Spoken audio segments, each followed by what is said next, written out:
kita semua saya mau undang untuk mengambil saat teduh sejenak. Kita boleh mempersiapkan hati, mempersiapkan diri kita memasuki dalam ibadah.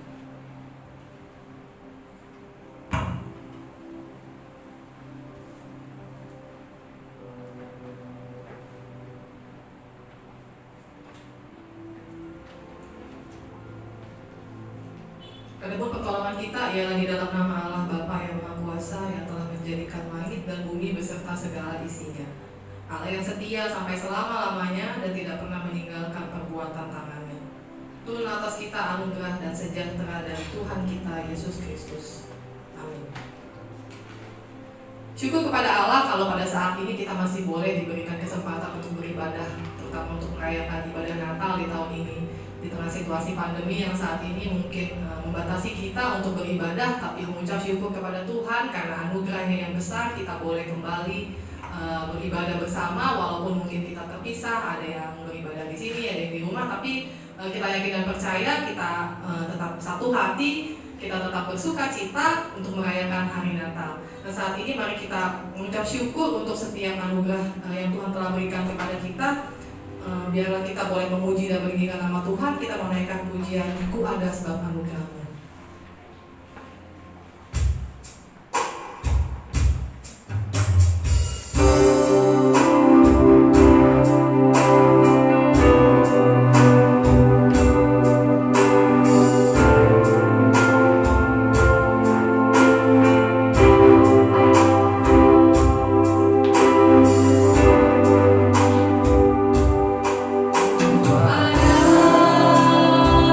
Sebab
mengucap syukur Tuhan buat setiap penyertaan-Mu di dalam kehidupan kami. Kami juga mengucap syukur Tuhan buat ibadah Natal pada hari ini. Biarlah Tuhan kami boleh beracara di tengah ibadah kami dari awal sampai akhirnya. Biarlah hanya nama-Mu ya Tuhan yang boleh kami puji, kami tinggikan ya Bapa. Terima kasih ya Tuhan, kami mau menyerahkan ibadah kami pada hari ini hanya ke dalam tangan kasih setia-Mu. Di dalam nama Yesus kami mau berdoa dan mengucap syukur. Haleluya. Amin. Kita mau masuk dalam pembacaan ayat Alkitab. Saya mau undang jemaat sekalian boleh dapat bangkit berdiri. Pembacaan Alkitab hari ini terambil dari Yesaya 60 ayat 1 sampai 6. Ayat pertama atau yang ganjil saya membaca, ayat genap jemaat sekalian. Nanti ayat terakhir yaitu ayat ke-6 kita akan membacanya bersama. Yesaya 60 ayat 1 sampai 6. Bangkitlah menjadi teranglah, sebab terangmu datang dan kemuliaan Tuhan terbit atasmu. Sebab sesungguhnya kegelapan menutupi bumi dan kekelaman menutupi bangsa-bangsa. Tetapi terang Tuhan terbit atasmu dan kemuliaannya menjadi nyata atasmu. Bangsa-bangsa berduyun-duyun datang kepada terangmu dan raja-raja kepada cahaya yang terbit bagimu. Angkatlah mukamu dan lihatlah ke sekeliling. Mereka semua datang berhimpun kepadamu.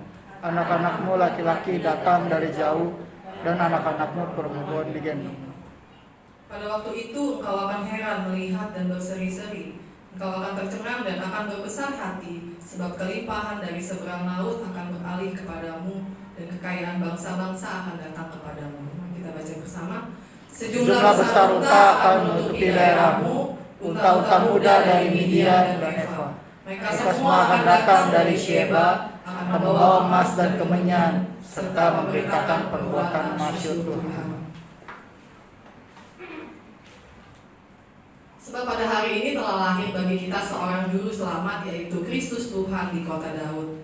Lambang pemerintahan ada di bahunya, dan namanya pun disebut orang penasehat ajaib, Allah yang perkasa, Bapa yang kekal, Raja damai. Mari kita mau menyambut kelahiran Raja kita menaikkan pujian, hai mari berhimpun dan bersukaria.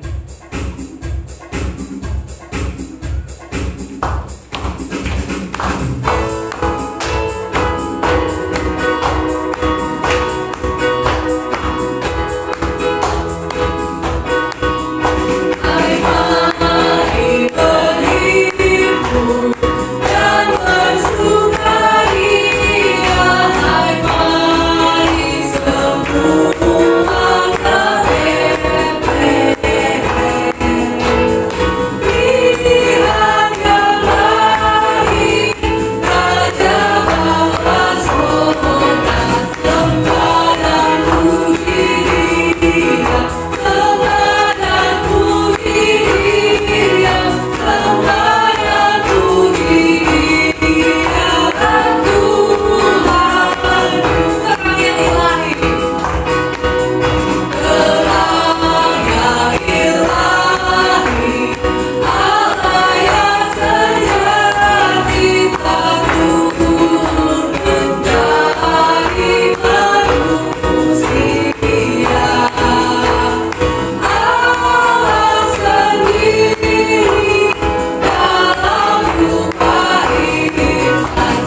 Firman itu telah menjadi manusia yang diam di antara kita.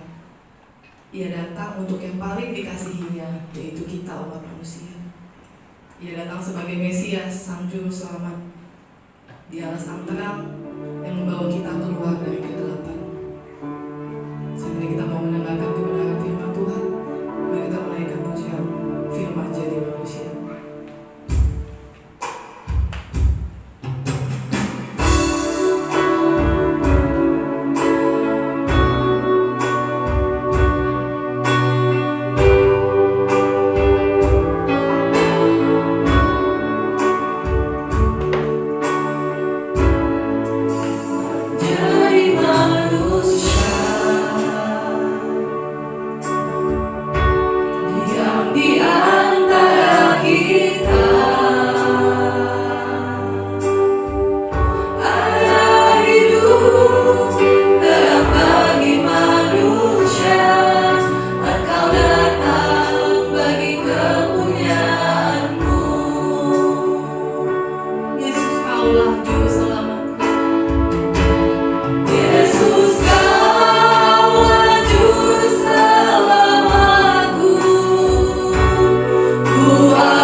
Mari kita memulai di dalam doa. Kami bersyukur Tuhan, kesempatan yang begitu indah. Kami boleh memaknai bersama, mengingat kembali akan kelahiran-Mu. Engkau datang ke dunia ini. Sang Firman yang menjadi manusia. Allah yang rela menjadi manusia untuk menebus kami. Saat ini, saat dimana kami boleh kembali datang kepada firman-Mu. Kiranya Engkau Allah yang membuka hati pikiran kami, sehingga kami boleh bersama-sama merayakan, bahkan memaknai hari Natal di dalam kasih dan terang dari Kristus. Berbicaralah Tuhan, di dalam nama Tuhan Yesus kami berdoa. Amin. Sekali lagi shalom Bapak Saudara.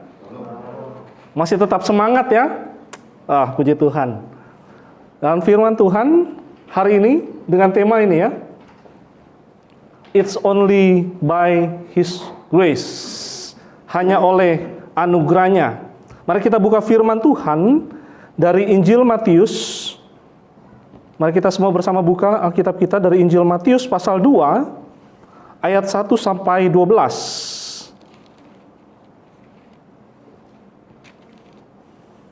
Matius pasal 2 ayat 1 sampai 12.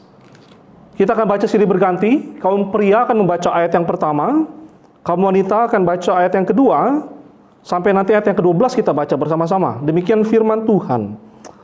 Orang-orang Majus dari timur, sesudah Yesus dilahirkan di Betlehem di tanah Yudea pada zaman Raja Herodes, datanglah orang-orang Majus dari timur ke Yerusalem.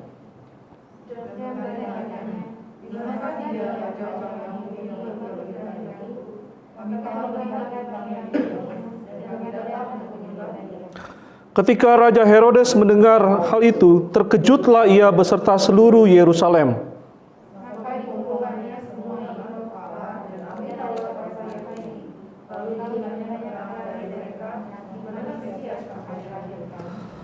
Mereka berkata kepadanya, di Betlehem, di tanah Yudea, karena demikianlah ada tertulis dalam kitab Nabi.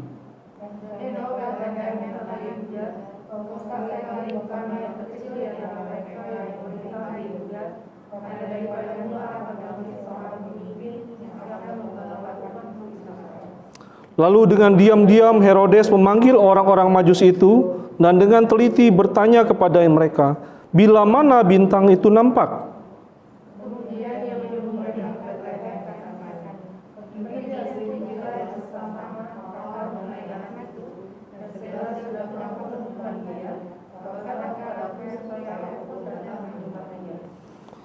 Setelah mendengar kata-kata raja itu, berangkatlah mereka dan lihatlah, bintang yang mereka lihat di timur itu mendahului mereka hingga tiba dan berhenti di atas tempat di mana anak itu berada.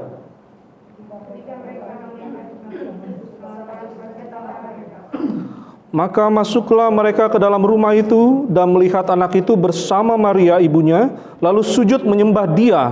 Mereka pun membuka tempat harta bendanya dan mempersembahkan persembahan kepadanya, yaitu emas, kemenyan, dan mur bersama. Dan karena diperingatkan dalam mimpi supaya jangan kembali kepada Herodes, maka pulanglah mereka ke negeri melalui jalan lain. Demikian firman Tuhan, saudara.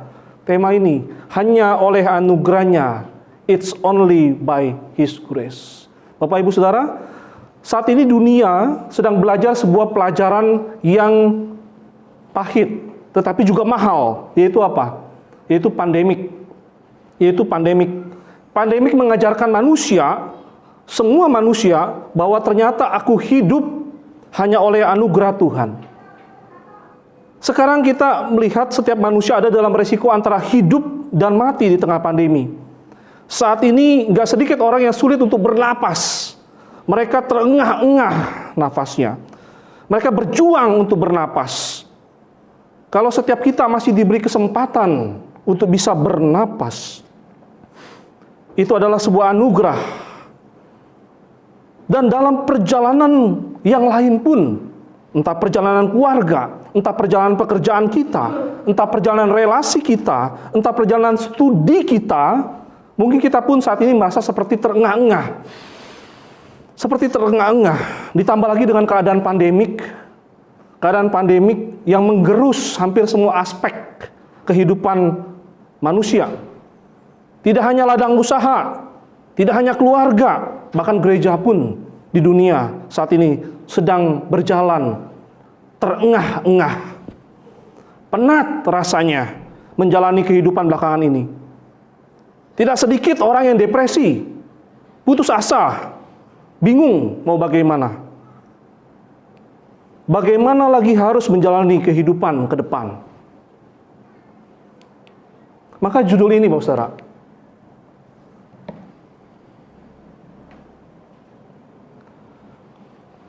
mungkin nanti LCD bisa tolong bantu saya agak ini ya. Jadi judul ini hanya oleh anugerahnya barangkali menjadi sesuatu yang terdengar biasa saja di telinga kita. Ya, kita sudah terlalu terbiasa mendengar di telinga kita. Nah, dan bahkan mungkin ini menjadi sebuah kata-kata tanpa makna. Hanya oleh anugerahnya. Gitu ya. Tetapi hari ini Matius akan mengajak kita untuk merenungkan sebuah perjalanan para Majus. Untuk merenungkan sebuah perjalanan para Majus.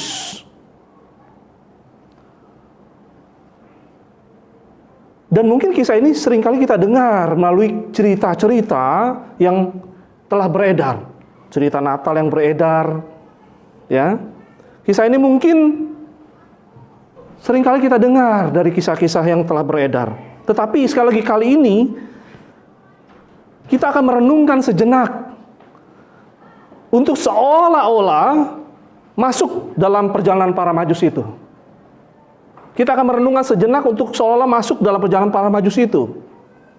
Sehingga setiap langkah demi langkah dari para Majus akan kita sadari bahwa apa? Bahwa betapa hanya oleh anugerahnya Allah, hanya oleh anugerahnya saja, maka mereka bisa sampai kepada tempat tujuan itu. Maka tema ini hanya oleh anugerahnya, bukan sekedar menjadi sesuatu yang biasa saja, tetapi menggerakkan hidup kita, menjadi gairah hidup kita, yang mungkin saat ini kita sedang terasa sangat penat, terasa kurang semangat dalam menjalani hidup ke depan. Bapak Saudara, sedikitnya ada 3 hal yang akan kita pelajari, 3 hal penting yang menjadi makna perjalanan para Majus, yang kemudian menjadi makna bagi perjalanan hidup kita. Ada 3 hal penting. Yang pertama,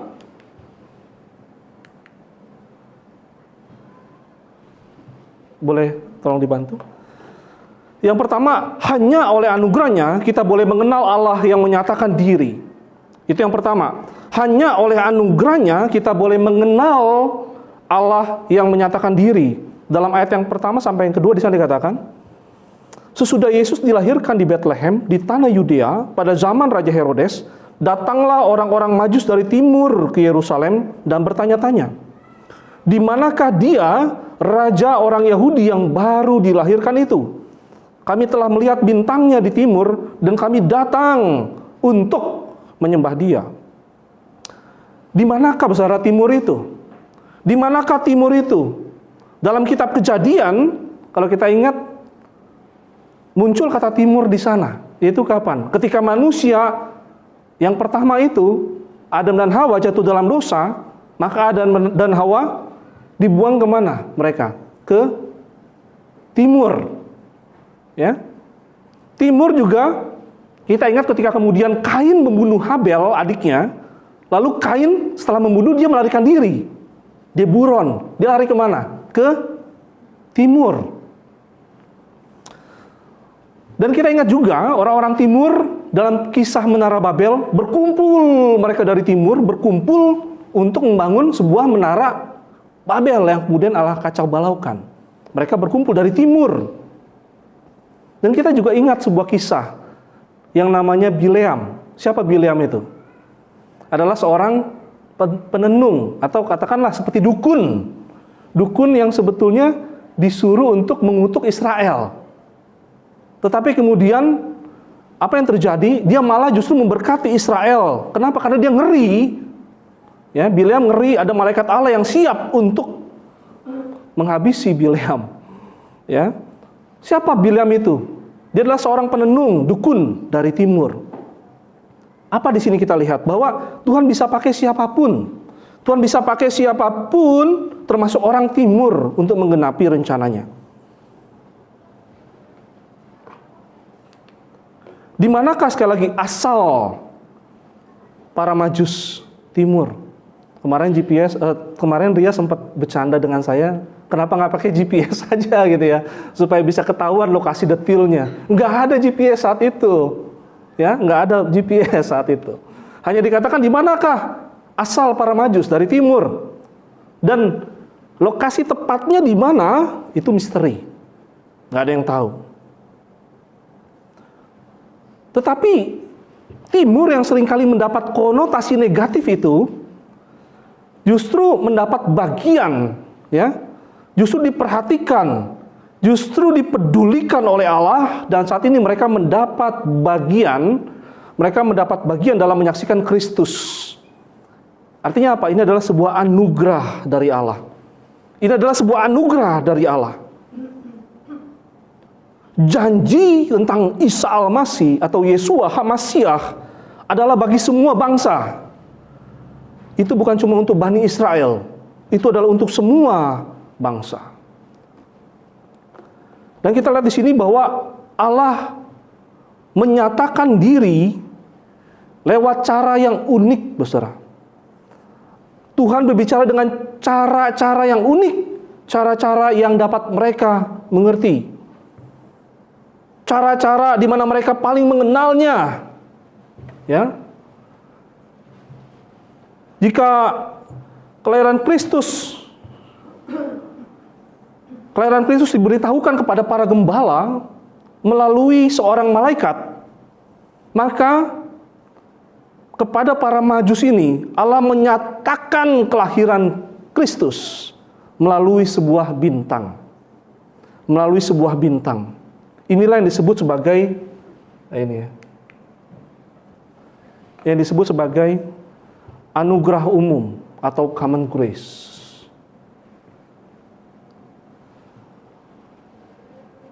Common grace, ya, anugerah umum. Nah, bintang dan alam semesta adalah bicara tentang anugerah umum. Anugerah umum.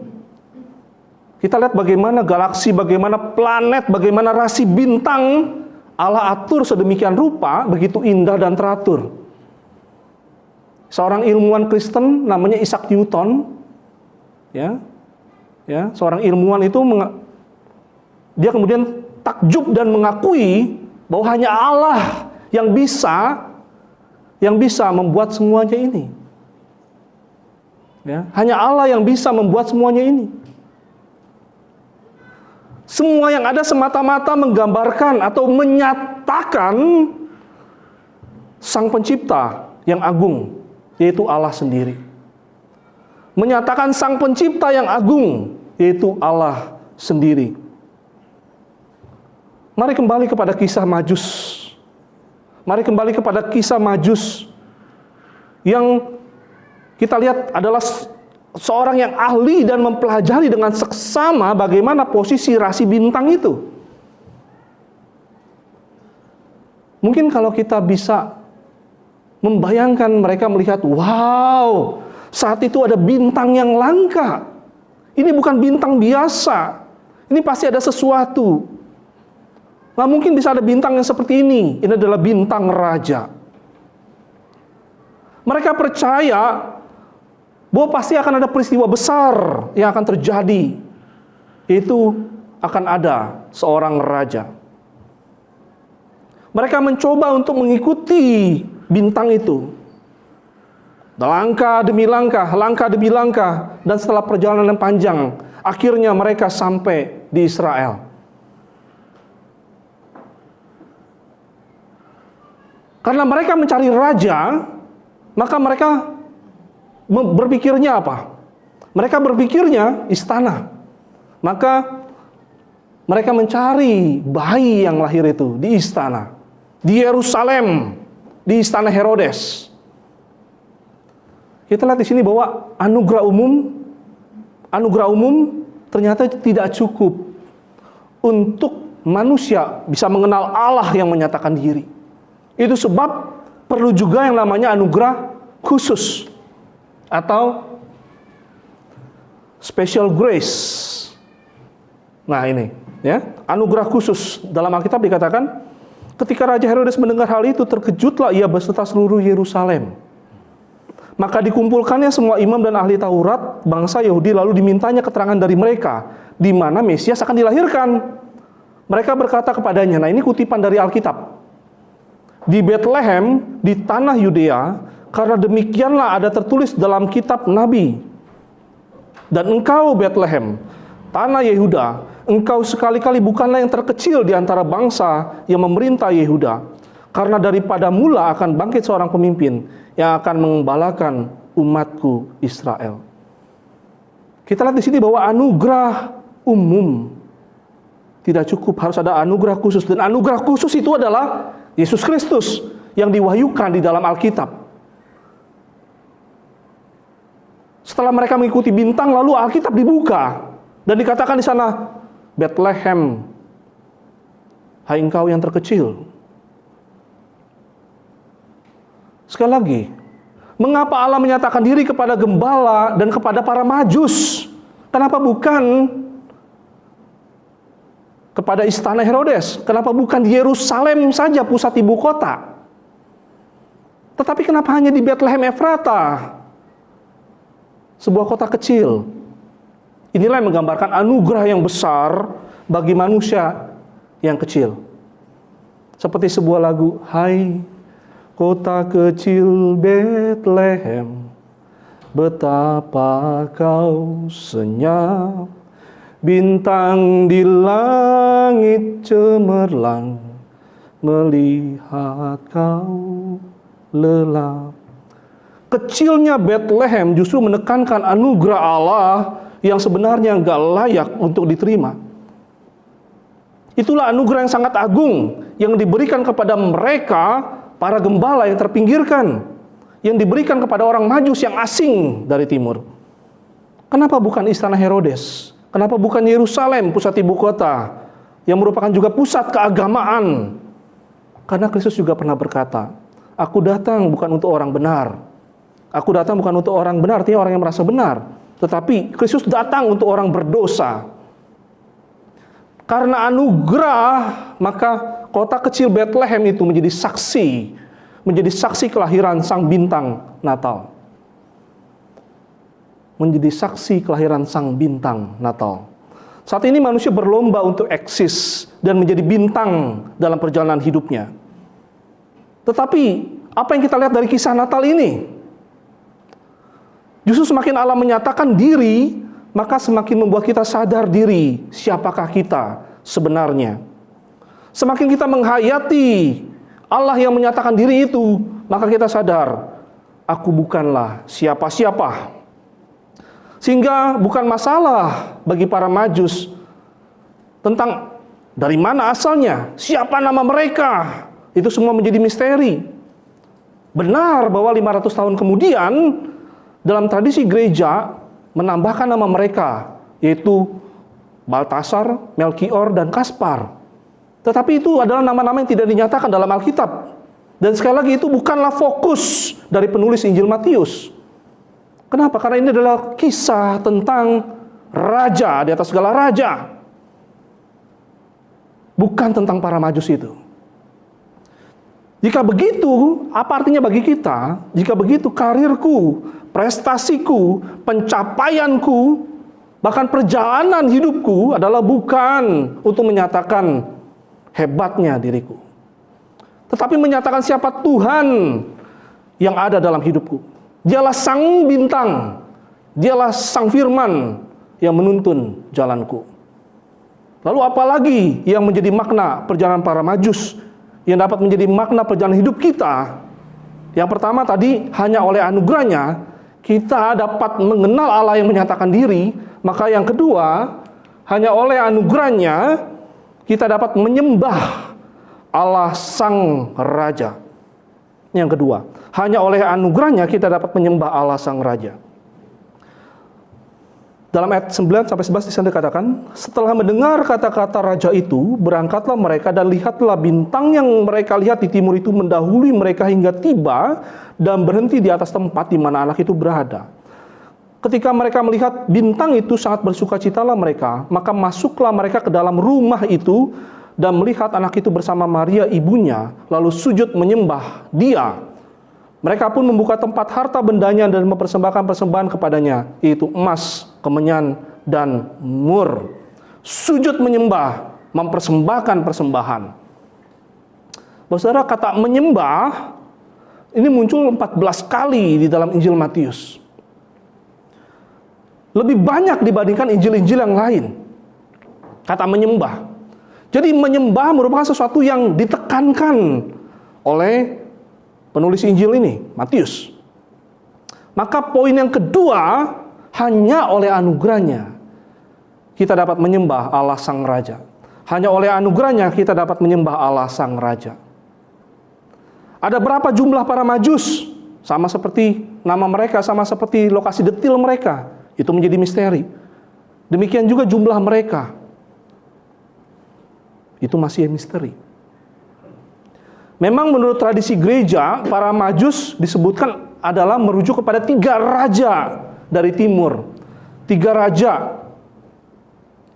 Tetapi tentu mereka datang tidak seperti drama-drama Natal yang ada pada umumnya, bahwa hanya 3 orang. Nggak mungkin perjalanan jauh itu hanya 3 orang. Pasti mereka pun membawa rombongan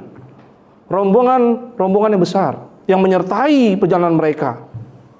Waktu itu belum ada transportasi seperti sekarang. Mereka hanya bisa naik mungkin kuda atau onta atau perjalanan yang pada saat itu mereka bisa gunakan. Ya. Mereka jauh-jauh datang dari timur, nggak ada GPS. Ya, mereka rela datang jauh-jauh dari timur. Kalau kita lihat ini seperti sebuah kontras yang berlawanan, ya, dengan jarak yang pendek, itu jarak yang jauh. Ada jarak yang pendek yang harusnya ditempuh oleh orang-orang Israel, oleh para pemimpin Israel, yang dekat harusnya bisa melihatnya. Tetapi justru jarak yang sangat jauh itulah di mana digambarkan para majus melakukan perjalanan dari timur untuk mengunjungi, untuk melihat, menyembah Sang Raja. Ini adalah sebuah ironi. Ini adalah sebuah yang berlawanan, Saudara. Ya, dan kemudian respon para majus setelah menyembah Yesus, kemudian mereka ngapain? Lalu mereka mempersembahkan emas, kemenyan, dan mur. Emas, kemenyan, dan mur. Ya, Saudara. Sekali lagi, emas, kemenyan, dan mur bukan menunjukkan bahwa ini berarti jumlahnya 3 orang dong. Kan emas, kemenyan, dan mur. Bukan. Itu ada 3 jenis yang dipersembahkan oleh mereka. Ya, emas, kemenyan, dan mur. Jenis. Ya. Tetapi sekali lagi, penekanannya adalah bukan berapa jumlah atau bahkan harga dari persembahan mereka itu. Tetapi apa makna di balik emas, kemenyan, dan mur. Emas adalah melambangkan apa? Kemegahan, kerajaan. Emas artinya melambangkan Yesus sebagai raja. Raja di atas segala raja. Ia adalah raja mulia yang rela menjadi manusia, bahkan menjadi hamba. Ia adalah Allah yang menjadi manusia supaya ia dapat menjadi imam yang menghubungkan jarak antara manusia dengan Allah. Ia menjadi imam yang menghubungkan jarak antara manusia yang berdosa dengan Allah. Ini ya seperti lambang apa? Kemenyan. Kemenyan melambangkan pada saat itu melambangkan imam, keimaman, imam. Yesus adalah imam besar yang kita percaya menghubungkan kita dengan Allah. Lalu persembahan yang ketiga adalah mur. Ya. Papi tahu mur, Papi? Mur bukan yang diglodok ya, Papi ya. Beda ini ya. Mur, mereka persembahkan mur. Mur itu adalah seperti apa? Rempah-rempah, ya, sejenis balsam untuk membalsami mayat. Dan artinya apa? Ini melambangkan apa? Melambangkan kematian Yesus. Yesus rela menggantikan manusia untuk menerima murka Allah melalui kematiannya sebagai anak domba yang dibawa ke tempat penyembelihan. Tetapi kemudian apa yang terjadi? Pada hari yang ketiga, para wanita datang ke kubur Yesus. Mereka bawa apa? Mereka bawa ini, salah satunya mur untuk membalsami mayat Yesus. Tetapi apa yang terjadi? Setelah bangkit, emas, kemenyan, dan mur ternyata memiliki makna. Apa sih sebetulnya yang menjadi persembahan terbaik di hari Natal? Persembahan terbaik di hari Natal adalah Yesus sendiri. Yesus sendiri. Kado terindah di hari Natal adalah Kristus sendiri. Sebagaimana Alkitab mengatakan, karena begitu besar kasih Allah akan dunia ini, sehingga ia mengaruniakan anak yang tunggal, supaya barang siapa yang percaya kepadanya tidak binasa, melainkan beroleh hidup yang kekal. Allah mengaruniakan anak yang tunggal. Itulah kado terindah di hari Natal. Maka respon kita adalah mengucap syukur.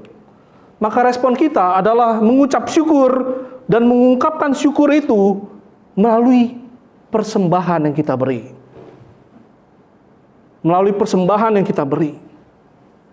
Di dalam kekristenan kita memahami bahwa mempersembahkan sesuatu kepada Allah itu berbeda dengan konsep yang umumnya orang pahami supaya diberkati. Enggak. Seperti sesajen dalam sembahyang Jawa. Mereka mempersembahkan sesajen itu supaya apa? Supaya selamat. Kekristenan justru berbeda. Justru karena Kristus telah menyelamatkan kita, maka kita mengungkapkan syukur itu. Kita mengungkapkan syukur itu melalui persembahan kita kepada Sang Raja. Sang Raja. Dikatakan dalam ayat yang ke-11 di sana dikatakan, maka masuklah mereka ke dalam rumah itu dan melihat anak itu bersama Maria ibunya, lalu sujud menyembah Dia. Kita perhatikan di sana, sujud menyembah Dia. Dia itu bentuknya tunggal dalam bahasa aslinya, jelas. Itu adalah mereka menyembah kepada Yesus. Mereka bukan menyembah kepada Maria. Seperti dalam drama-drama Natal umumnya, mereka menyembah kepada sang bayi itu. Dan mereka juga tidak menyembah Yesus melalui Maria. Karena jelas mereka sujud menyembah Dia, itu tunggal. Itu artinya fokusnya adalah kepada Yesus, penyembahan itu yang dilakukan oleh para Majus. Jadi apa yang menjadi dasar kita untuk menyembah dan mempersembahkan segala daya, segala waktu, bahkan hati dan hidup kita kepada Allah? Itu adalah karena Allah yang lebih dulu memberi dirinya untuk menyelamatkan kita. Jadi emas, kemenyan, dan mur adalah lambang persembahan yang harusnya umat lakukan dengan kesadaran bahwa berkat terbesar adalah Kristus sendiri, yaitu ketika Ia memberikan dirinya untuk kita. Itulah anugerah terbesar yang kita terima. Ada orang yang seringkali bikin joke, berpikir, kado apa ya yang akan saya bawa di hari Natal? Kado apa yang akan saya bahkan bisa dapat di hari Natal? Saya bisa dapat kado apa di hari Natal? Maka kita justru belajar dari para Majus yang rela melakukan perjalanan dari timur yang jauh itu. Maka ini menjadi panggilan bagi kita juga, dorongan bagi kita juga untuk apa? Memuliakan Allah dengan harta kita. Sebagaimana Alkitab mengatakan, muliakanlah Allah dengan hartamu, muliakan Allah dengan tubuhmu. Artinya muliakanlah Allah dengan segala potensi hidup kita. Alkitab berkata, persembahkanlah tubuhmu sebagai persembahan yang hidup, yang kudus, dan yang berkenan kepada Allah. Persembahkanlah itu semua. Maka semakin kita menyadari anugerah Allah yang mahal itu, kita akan terpanggil juga untuk mempersembahkan segala hal yang kita miliki kepada Allah. Lalu apalagi hal penting dari makna perjalanan para Majus yang menjadi makna perjalanan hidup kita? Yang pertama, hanya oleh anugerahnya kita dapat mengenal Allah yang menyatakan diri. Yang kedua, hanya oleh anugerahnya kita dapat menyembah Allah Sang Raja. Maka yang ketiga, hanya oleh anugerahnya kita dapat mendapatkan jalan keluar. Yang ketiga, hanya oleh anugerahnya kita mendapatkan jalan keluar. Kenapa harus ada jalan keluar? Ya karena ada masalah. Mari kita mundur sejenak dalam ayatnya.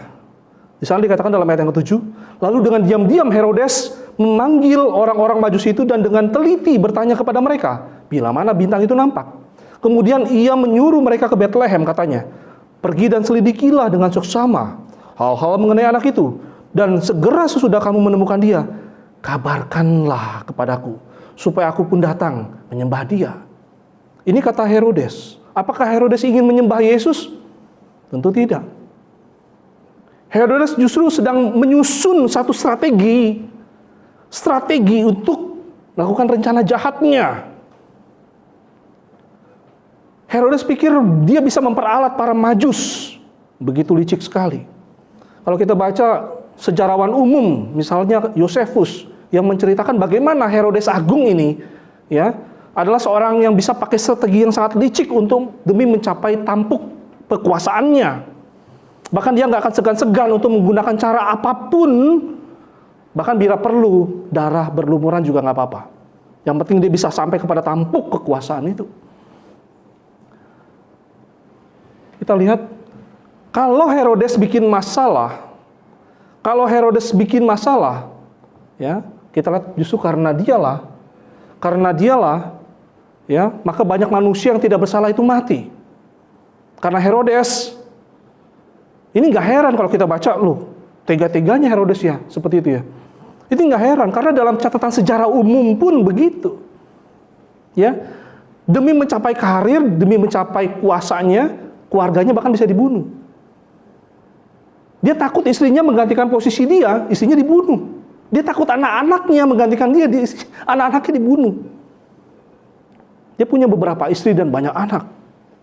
Banyak yang dibunuh oleh dia demi kekuasaan dia. Dia digambarkan seperti orang yang punya penyakit kejiwaan. Itulah Herodes. Dia bikin masalah. Banyak orang justru dibikin mati oleh Herodes. Tetapi Kristus, dia rela memberikan nyawanya demi menyelamatkan umat manusia. Ini kita lihat sebuah ironi. Herodes rela menghabisi nyawa orang demi kekuasaannya, tetapi Yesus rela memberikan nyawanya demi menyelamatkan umat manusia. Bagaimana jika Herodes menemukan bayi Yesus? Pasti bayi itu nggak akan segan untuk dihabisi.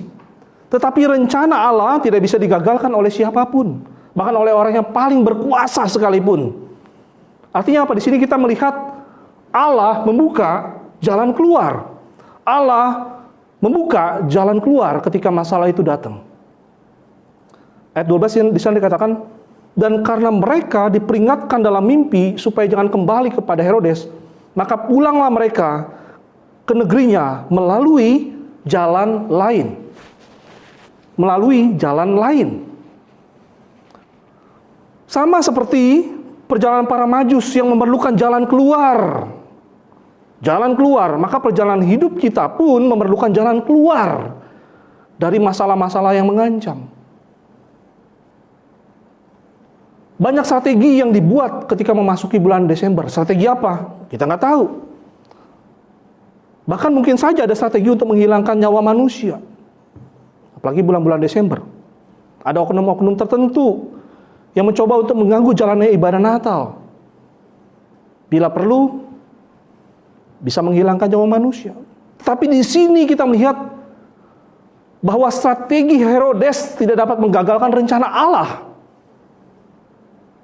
Sebagaimana poin kita, hanya oleh anugerahnya kita mendapatkan jalan keluar. Allah mengatur Herodes Agung itu untuk tidak ketemu Yesus. Kenapa? Karena ada jalan salib yang akan ditempuh oleh Yesus.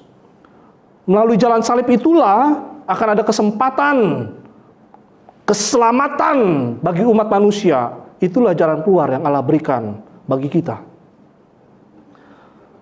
Allah juga akan memberikan jalan keluar bagi kita ketika kita mau selaras. Kita mau selaras dengan rencananya seperti para majus ini. Mungkin kita akan menempuh jalan yang tidak kita senangi, yang tidak nyaman bagi kita. Tetapi Allah justru memakai jalan itu agar kita tetap melangkah di dalam rencananya. Bagaimana langkah hidup kita saat ini? Bagaimana langkah hidup kita saat ini? Kita pun mungkin seperti sedang diperhadapkan pada pilihan-pilihan hidup. Mungkin tahun ini kita harus membuat keputusan hidup. Mungkin seperti saat ini menjadi sebuah titik di mana kita harus menentukan untuk memilih jalan apa yang akan kutempuh. Kita akan memilih kembali kepada jalan sebagaimana ada dua pilihan dari para majus. apakah dia akan kembali jalan ke istana pulang, atau dia akan mengikuti jalan seperti yang Allah rencanakan. Kita pun diperhadapkan pada dua pilihan itu dalam hidup kita. Mungkin tahun ini kita harus membuat keputusan hidup yang penting dan genting. Kita ada di titik ini mungkin saat ini. Dalam pekerjaan, mungkin kita sedang menggumuli keputusan hidup. Apakah ke depan yang akan saya lakukan? Apakah setahun ini yang akan kita lakukan ke depan? Ditambah lagi kemarin kita sudah lihat bagaimana masa pandemik begitu luar biasa. Pikiran kita akan berpacu dengan sangat kuat apa yang selanjutnya akan saya lakukan ke depan. Mungkin kita akan banting setir untuk buka usaha baru. Mungkin kita mencari tempat pekerjaan baru. Atau apakah saya akan meniti karir melalui jalan yang lain? Atau apakah saya akan tetap bertahan di dalam usaha saya yang lama? Kita berpikir keras. Apakah mungkin harus ada inovasi baru yang akan saya lakukan? Atau apapun itu, kita berharap agar tidak salah menempuh jalan. Dalam hal keluarga, mungkin kita pun sedang bergumul dengan keputusan ke depan yang menyangkut keluarga kita. Bagaimana pertimbangan pasangan, pertimbangan keluarga, dan seterusnya. Kita bergumul agar tidak salah pilih menempuh jalan. Dalam hal studi, kemana akan saya ambil penjurusan? Apa penjurusan yang akan saya ambil? Apakah akan sesuai dengan jalan dan passion saya di masa depan? Kita bergumul, berharap agar tidak salah menempuh jalan. Bagaimana supaya kita tidak salah menempuh jalan? Dekat dengan Tuhan. Mohon Tuhan pimpin. Tetap melekat dengan Tuhan melalui doa. Doa itu kan seperti kita berbicara kepada Allah, ya. Tetapi juga ada saat di mana Allah berbicara kepada kita. Itulah firman yang akan mengoreksi jalan hidup kita. Firman yang akan mengoreksi jalan hidup kita. Doa dan firman. Sehingga pada akhirnya kita dibawa untuk menyadari bahwa hidupku bukanlah tentang kisahku. Hidupku adalah bukan tentang kisahku, sekali lagi. Saya kira nggak kebetulan bahwa siapakah para Majus, berapa jumlah orangnya, dari mana letak timur detilnya itu menjadi sebuah misteri. Karena penekanan sekali lagi dari kisah itu bukanlah tentang para Majus, tetapi tentang kisah Allah yang datang untuk menyelamatkan umatnya. Tetapi kisah Kristus yang diberikan oleh Bapa untuk menggenapi sejarah penebusan Allah bagi umatnya. Demikian pula kita saat ini. Mari merefleksikan perjalanan para Majus dengan sebagai sebuah perjalanan hidup kita untuk mengenali arah dan tujuan perjalanan hidup kita. Sampai akhirnya kita boleh menyadari it's only by His grace. Hanya oleh anugerahnya. Hanya oleh anugerahnya kita boleh mengenal Allah yang menyatakan dirinya. Hanya oleh anugerahnya kita boleh menyembah Allah Sang Raja. Dan hanya oleh anugerahnya kita mendapatkan jam. Saya mengundang kita untuk bangkit berdiri bersama. Mari kita meresponi firman Tuhan dengan mengikrarkan pengakuan iman rasuli bersama dengan gereja Tuhan di sepanjang tempat dan abad. Pengakuan iman rasuli yang bunyinya demikian. Aku percaya kepada Allah, Bapa yang Maha Kuasa, Khalik langit dan bumi, dan kepada Yesus Kristus, Anak yang tunggal Tuhan kita, yang dikandung daripada Roh Kudus, lahir dari darah Maria, yang menderita sengsara di bawah pemerintahan Pontius Pilatus, disalibkan, mati dikuburkan, turun ke dalam kerajaan maut. Pada hari yang ketiga, bangkit pula dari antara orang mati, naik ke surga, duduk sebelah kanan Allah Bapa yang Maha Kuasa, dan dari sana ia akan datang untuk menghakimi orang hidup dan yang mati. Aku percaya kepada Roh Kudus, gereja yang kudus dan am, persekutuan orang kudus, pengampunan dosa, kebangkitan tubuh, dan hidup yang kekal. Amin. Serahkan kembali. Di tengah langit yang gelap gulita, terbitlah sebuah bintang yang terang. Bintang inilah yang membimbing para Majus untuk dapat bertemu sang Raja Agung. Raja yang telah lama dinantikan untuk dapat memberikan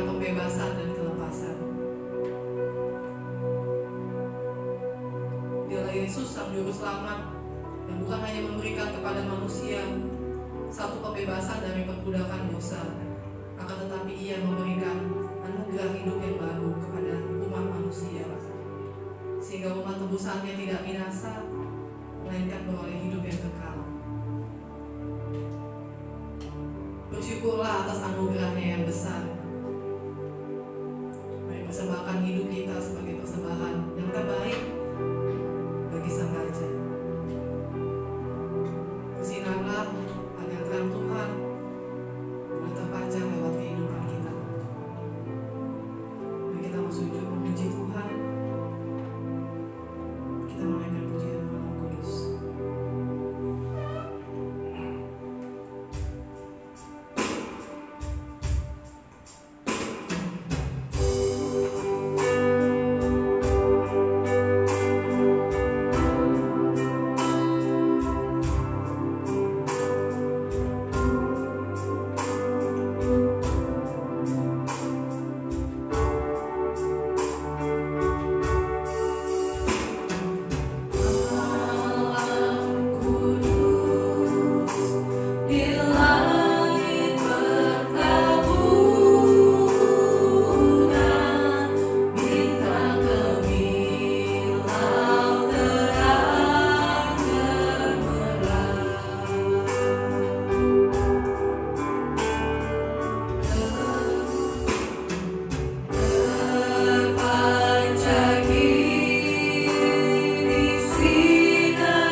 ketika malam itu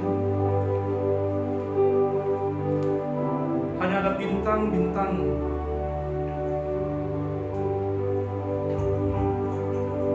tetapi malam yang kelihatannya sunyi dan senyap itu adalah saat di mana Allah menggenapi rencananya. Di dalam anugerahnya, karena begitu besar kasih Allah kepada dunia ini, yang mengaruniakan anaknya yang tunggal. Saat ini mungkin hati kita sedang senyap, begitu sepi, tetapi Allah kiranya menjadi terang bagi kita, menerangi jalan-jalan hidup kita. Saat ini kita mungkin seperti kehilangan harapan, putus asa dan penat, tetapi Allah memberikan secercah terang ini, sama seperti para Majus yang boleh melihat bintangnya, menuntun dia sampai kepada firman dibukakan baginya, dan dia boleh menyembah kepada Kristus. Kiranya hidup kita yang boleh membawa terang dari Allah, Kristus yang adalah terang, menjadikan kita juga terang-terang kecil seperti lilin ini, yang boleh terus bersinar walaupun habis terbakar. Yang kecil tetapi boleh dipakai oleh Tuhan untuk jadi terang. Kiranya Tuhan menerangi jalan kita, menuntun kita ke depan, sampai kita boleh mencapai kepada kegenapan rencananya. Tuhan, kiranya Kau memberkati setiap umat Tuhan di tempat ini. Di dalam doa kami secara pribadi masing-masing, Engkaulah Allah sang sumber terang. Engkau yang menerangi hati pikiran kami dan memakai kami juga untuk menjadi terang-terang kecil dimanapun kami berada. Terpujilah Engkau Tuhan. Kami bersyukur buat anugerah-Mu yang terbesar itu, Yesus Kristus yang Kau berikan bagi kami. Terpujilah Engkau. Amin. Mari kita menyuruh bersama. Saat ini kita mau memberikan persembahan, dan kita boleh memberikan yang terbaik dengan penuh ucapan syukur. Kita menaikkan pujian dengan hati bersyukur.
Benar ya Tuhan, kami datang membawa persembahan kami yang terbaik Tuhan dari apa yang kami miliki dengan penuh ucapan syukur ya Bapa. Kiranya Tuhan, Kau boleh berkenan atas persembahan kami. Dan biarlah Kau boleh memberkati persembahan kami Tuhan, biar boleh dapat dipakai untuk pekerjaan Tuhan di tempat ini. Berkati Tuhan setiap tangan-tangan yang sudah memberi maupun yang belum dapat memberi ya Tuhan. Biarlah Tuhan Kau yang boleh senantiasa memberkati mereka. Terima kasih ya Bapa. Di dalam nama Yesus kami berdoa dan mengucap. Haleluya. Amin.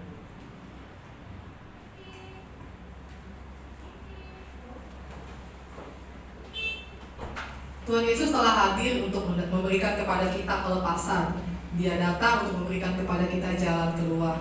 Di tengah-tengah situasi kondisi pandemi yang saat ini sedang kita lalui, mungkin hidup kita terasa berat sekali kita jalani hari lepas hari. Tapi percayalah bahwa ada penyertaan Tuhan, Sang Allah Immanuel yang dengan senantiasa akan selalu menyertai kita dimanapun kita berada. Dan biarlah kita mau menyambut kesukaan besar yang telah datang bagi kita mau memuji Tuhan, kesukaan bagi dunia.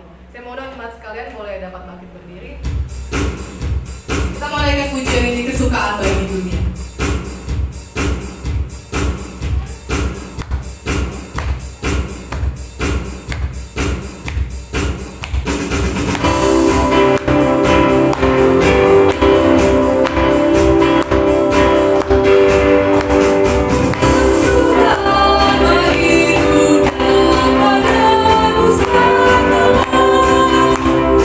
Hatiku kepadanya, sering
dari ibadah kami. Dan kami percaya Tuhan bahwa Engkaulah Allah yang memampukan kami senantiasa. Engkau yang menghimpun dan mengumpulkan kami di sini.